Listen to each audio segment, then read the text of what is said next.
¿Cómo están, jóvenes? Saludos cordiales a todos. Espero que se encuentren bien de salud, que estén disfrutando de la compañía familiar. En esta ocasión, los docentes de la Escuela de Educación Básica Rafael Romero y Cordero estamos presentando un video de la asignatura de Educación Física con el tema los deportes colectivos, ¿no? Para hablar de este tema, los deportes colectivos, vamos a iniciar con una pequeña definición. ¿Qué son los deportes colectivos? Son los deportes donde existe cooperación y también oposición, ¿no? Esta oposición es entre dos equipos, por eso se llaman deportes colectivos, en donde estos dos equipos participan de manera simultánea y comparten el mismo espacio físico. Por ejemplo, un partido de indoor fútbol es un deporte colectivo. Existe cooperación entre compañeros para los pases, pero existe oposición al equipo contrario cuando está este en posición de balón. Estos dos equipos juegan de manera simultánea. Si faltare un equipo, no habría partido de indoor fútbol. Y comparten el mismo espacio porque los dos equipos juegan en ese escenario deportivo, ¿no? Eso es en el ejemplo o en el caso del fútbol, del indoor fútbol, del baloncesto, del balonmano, etcétera, ¿no? Pero ¿qué se requiere para la práctica de estos deportes colectivos, ¿no? Un primer aspecto, los equipos. Si no hay jugadores, no hay encuentro deportivo, ¿no? Primer elemento que se requieren son los equipos, los jugadores. En segunda instancia están el reglamento o las reglas de juego para que se lleven los encuentros deportivos.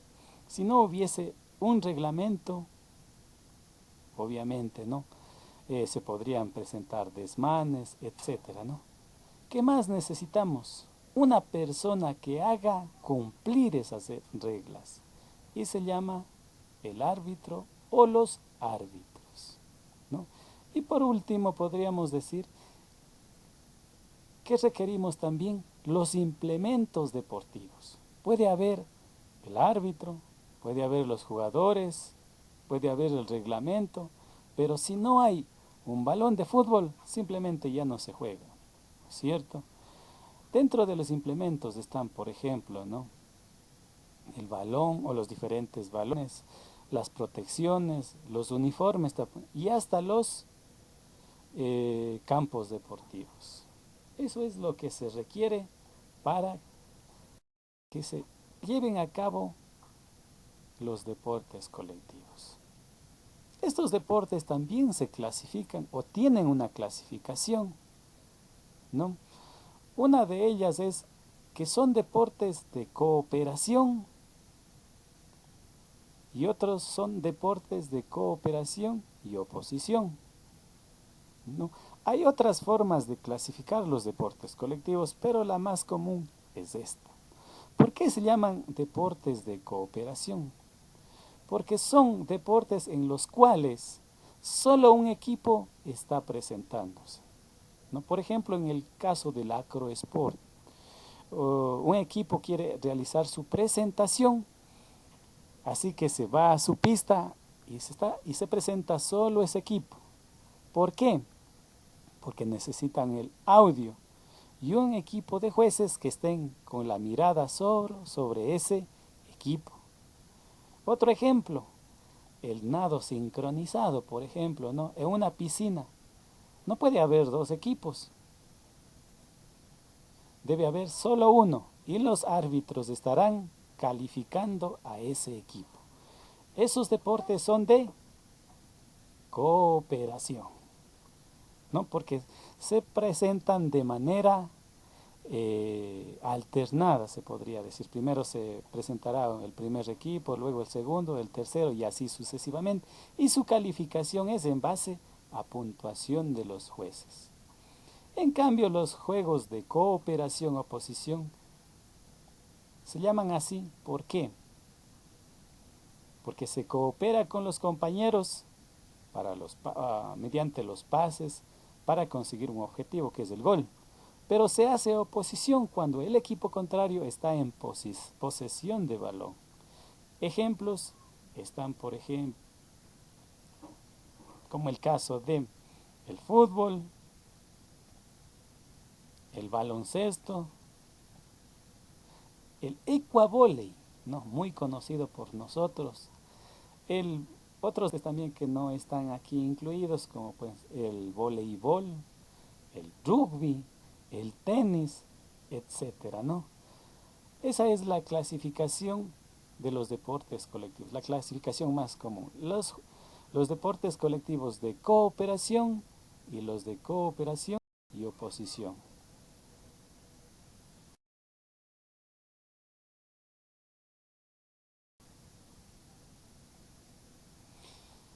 ¿Cuáles son las características de estos deportes colectivos?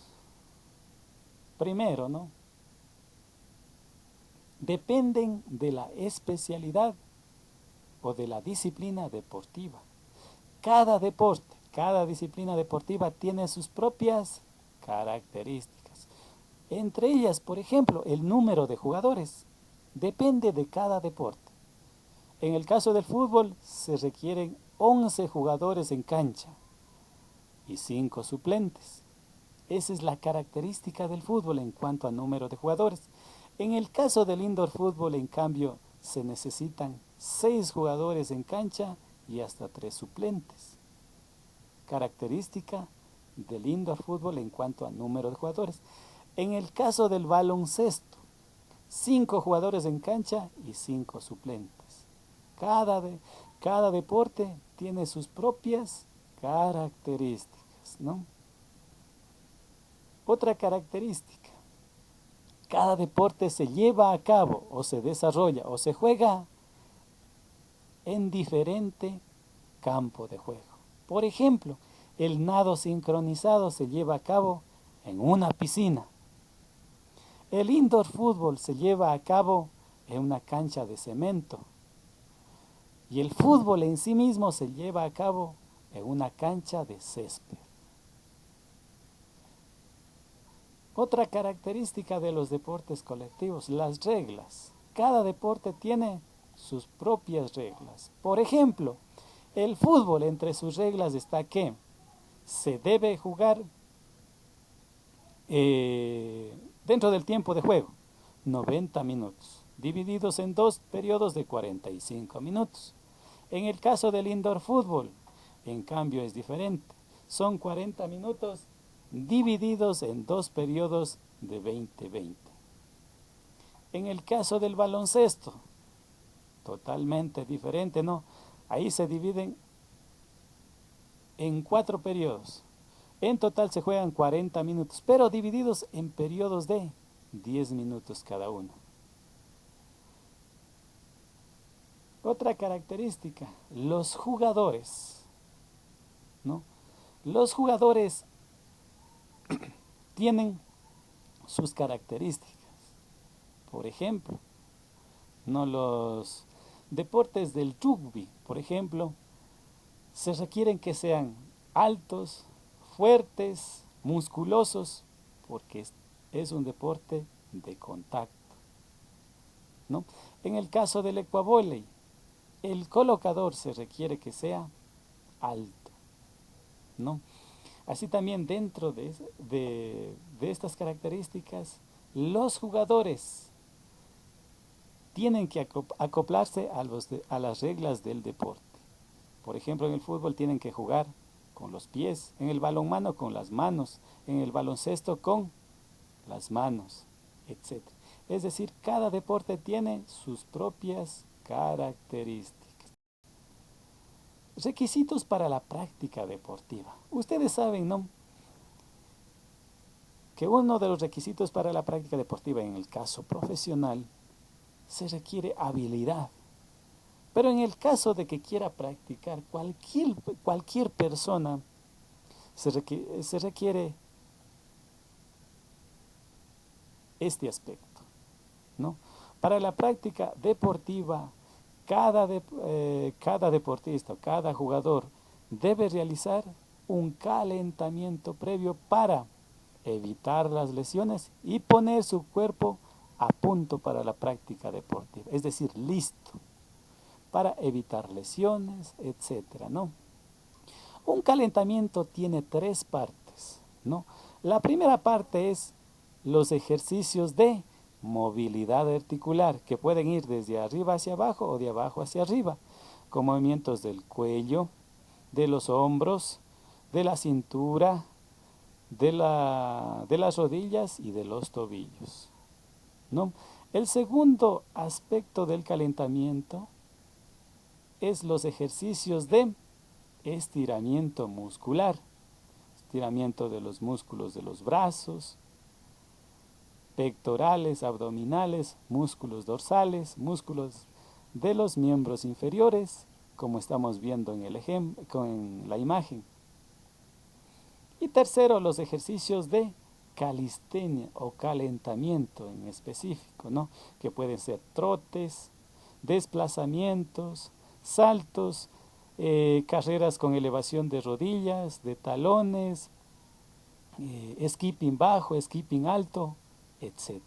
Todos estos ejercicios constituyen un requisito para la práctica deportiva. Es decir, se debe hacer estos ejercicios antes de la práctica deportiva, antes de un partido de indoor, de un partido de ecuavole, etc., ¿no? ¿Por qué? Para prevenir enfermedades o lesiones específicamente contra su cuerpo, yo que sé, un esguince o una rotura fibrilar de un músculo, etcétera, ¿no? Eso ha sido el tema de hoy, jóvenes. Gracias. Estamos poniéndonos a sus órdenes y será hasta la próxima oportunidad.